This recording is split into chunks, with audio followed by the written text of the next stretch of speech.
శ్రీనివాసరావు నారాయణ కుటుంబ సభ్యులతో కలిసి తిరుమల శ్రీవారిని దర్శించుకున్నారు. దర్శనానంతరం రంగనాయకుల మండపంలో వేద పండితుల వేద ఆశీర్వచనం అందించగా ఆలయ అధికారులు స్వామివారి తీర్థ ప్రసాదాలు అందజేసి పట్టు వస్త్రంతో సత్కరించారు.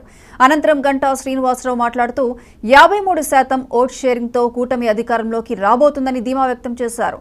పోలింగ్ శాతం పెరగడం చూస్తే ప్రభుత్వ వ్యతిరేకత ఏ స్థాయిలో ఉందో అర్థం చేసుకోవచ్చని అన్నారు.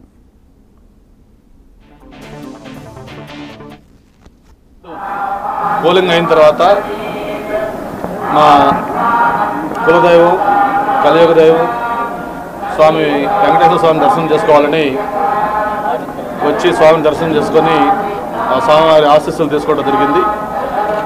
మరి ఆ స్వామి ఆశీస్సులు తప్పకుండా మనందరిపైన ఉండాలని మనస్ఫూర్తిగా కోరుకుంటూ మరో 5 ఏళ్ల నిరీక్షణ ఎల్లుండి ఫలితాల రూపంలో రాబోతూ ఉంది. నిన్న మొత్తం కూడా ఎగ్జిట్ పోల్స్ అన్నీ కూడా వచ్చాయి.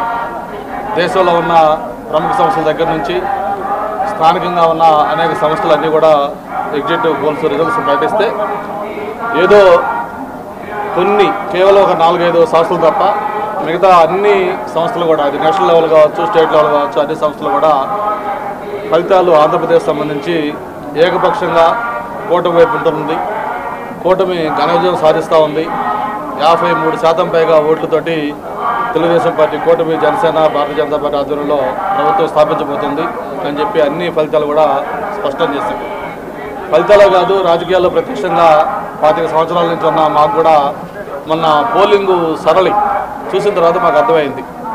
ప్రజల్లో ఒక కసి, ఎలాగైనా సరే ఈ ప్రభుత్వానికి చరమగీతం పాడాలి, ఈ రాష్ట్రంలో నుంచి జగన్మోహన్ రెడ్డిని పంపించాలి, మళ్ళీ చంద్రబాబు నాయుడు గారిని ముఖ్యమంత్రి చేసుకొని రాష్ట్రానికి పూర్వవైభవం రావాలి అనే ఒక కసి, తపన, ఆతృత అంతా కూడా ఆ ఓటర్స్లో కనిపించింది. మరి పోస్టల్ ఓట్స్ దాదాపు 80-90% ఏకపక్షంగా పోస్టల్ ఓట్స్ పోలయ్యాయి.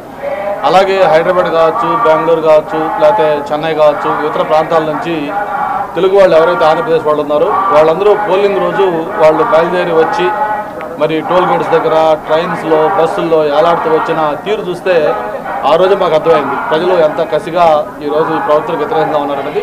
అవన్నీ